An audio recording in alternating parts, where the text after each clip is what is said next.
یہ قرضے اور یہ پیسوں کی وجہ سے، بندوں کے حقوق میں پکڑنے کی وجہ سے آپ جنت میں آپ کی روح نہیں جا سکتی ہے۔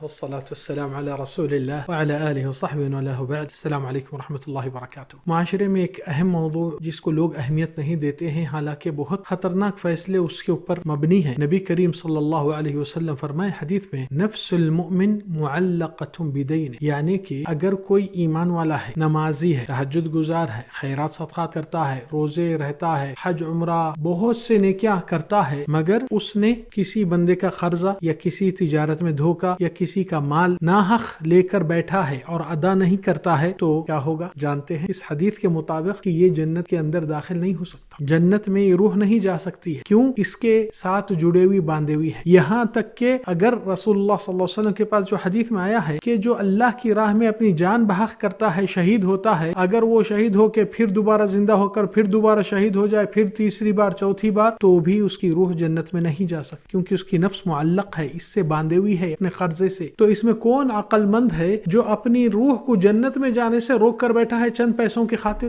یہ دنیا پوری چھوڑ کر آپ کو جانا ہے بھائی بہن، آپ لوگ اس چیز کے لیے اپنی زندگی اور آخرت کی زندگی برباد مت کیجیے، کیونکہ واللہ نبی صلی اللہ علیہ وسلم کے پاس جب صحابہ کرام بلائے ایک صحابی کے انتقال پر جنازے کے لیے، نبی صلی اللہ علیہ وسلم آگے بڑھے سب کے سامنے، پھر نبی صلی اللہ علیہ وسلم سوال کر کے پوچھے، علیہ دین، کیا اس کے اوپر کوئی قرضہ ہے کیا؟ تو بولے کہ ہاں، اس کے اوپر 2 دینار ہے صرف۔ تو نبی صلی اللہ علیہ وسلم فرمایا، صلوا علی میتکم، آپ کے میت پہ آپ ہی نماز کی جنازہ پڑھ لیجیے۔ تو ایک صحابی ابو قتادہ الانصاری رضی اللہ عنہ اٹھ کر کہے، یا رسول اللہ دینہ علی، اے اللہ کے نبی، اس کا قرضہ مجھ پر ہے اور وہ قرضے سے بری ہو چکا ہے، میں اس کا قرضہ ادا کرنے والا ہوں، کفالت ذمہ داری لیا ہوں۔ جب نبی صلی اللہ علیہ وسلم آگے بڑھے، نبی صلی اللہ علیہ وسلم آگے بڑھنے سے کیوں رکے تھے؟ کیونکہ رسول اللہ صلی اللہ علیہ وسلم کو معلوم ہے اگر میں بھی دعائے مغفرت رحمت کروں گا، اس کو جنت میں داخل ہونے سے اس کا قرضہ روک کر رکھے گا، تو میرا فائدہ نہیں ہے بڑھنے کا۔ تو آپ سوچئے، جب اس دوسرے صحابی نے اس کی ذمہ داری اٹھا لیا قرضے کی، تو نبی صلی اللہ علیہ وسلم بولے اب تو وہ اس قرضے سے بری ہو چکا ہے، یعنی کہ پاک ہو چکا ہے، آپ ذمہ دار ہیں۔ تو ابو قتادہ کہتے ہیں کہ مجھے دوسرے ہی دن نبی صلی اللہ علیہ وسلم مجھ سے پوچھنے لگے، یا ابا قتادہ ادیت دینہ، کیا اس کا قرضہ آپ نے ادا کر دیا؟ قلت یا رسول اللہ هو بالامس، یعنی کل ہی انتقال ہوا، ابھی ایک ہی دن ہوا۔ تو پھر دوسرے تیسرے دن پھر رسول اللہ صلی اللہ علیہ وسلم پوچھتے ہیں، ابا قتادہ ادیت دینہ، اے ابو قتادہ اس کا قرضہ آپ نے ادا کر دیا ہے کیا نہیں؟ تو میں نے کہا اللہ کے نبی ہاں، میں ابھی ادا کر کے آیا۔ تو رسول اللہ صلی اللہ علیہ وسلم کیا فرمائے جانتے ہیں؟ قال الان بردت علیہ جلدته، او کما قال علیہ الصلوۃ والسلام، نبی صلی اللہ علیہ وسلم فرمائے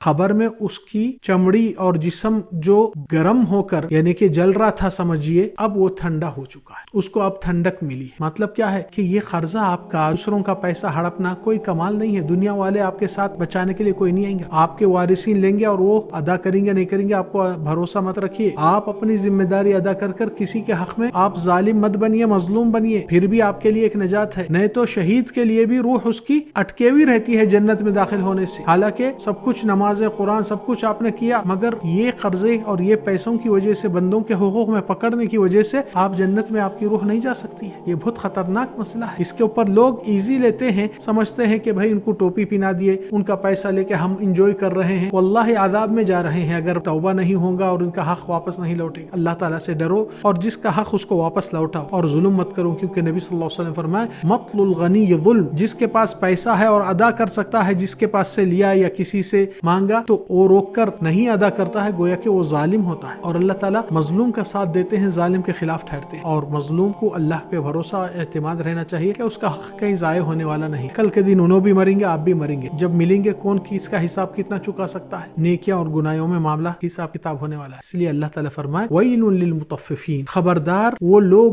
جو تول ناپ میں دھوکے بازی کرتے ہیں، لوگوں کے ساتھ پارٹنرشپ کرتے ہیں، فائدہ ہوا تو اپنا زیادہ بنا لیتے ہیں، دوسروں کو کم دیتے ہیں، نقصان ہوا تو آگے والے پہ ڈھکل دیتے ہیں۔ کتنی بے ایمانی آپ کے اندر ہے، چند پیسوں کی خاطر اتنے بک گئے، اتنا ایمان سے بے ایمان ہو گیا۔ شرم آنا چاہیے کہ آپ اللہ رسول کو ماننے والے ہیں، اللہ رسول کو ماننے والا دنیا کی خاطر اللہ کے رسول کے حکم کو ٹھکرا کر لا تخونوا اللہ والرسول تخونوا اماناتکم وانتم تعلمون، اللہ تعالیٰ سورہ انفال میں فرمائے اے ایمان والو، اللہ کے ساتھ اور اللہ رسول کے ساتھ بے ایمانی اور خیانت مت کرو، اور اپنی امانت داری میں بے ایمانی اور خیانت مت کیا کرو، جبکہ آپ کو معلوم ہے آپ حرام کر رہے ہیں۔ آپ اللہ سے ڈرو اور اپنی جان کو بچا لو، کل کے دن مریں گے تو آپ کی روح جنت میں میں جانے سے بھی رک جائیں گی. چاہے آپ کے پاس نمازیں روزے بہت کچھ ہوں گے مگر یہ وجہ سے چھوٹی وجہ سے آپ اپنے آپ کو پریشانی میں مت ڈالیے. اللہ تعالیٰ سے ڈریے اور فوراً جس کا حق اس کو ادا کیجیے ورنہ معاملہ بہت بھاری ہونے والا ہے. اللہ ہم سب کو محفوظ کرے اور اللہ تعالیٰ ہماری زندگی میں ہر قرضے سے بری کر کے اللہ تعالیٰ ہم کو پاک صاف اور ایمان کے ساتھ خاتمہ بخیر کرے. صلی اللہ وسلم علی نبینا محمد وعلی آلہ وصحبہ اجمعین. السلام علیکم ورحمۃ اللہ وبرکاتہ.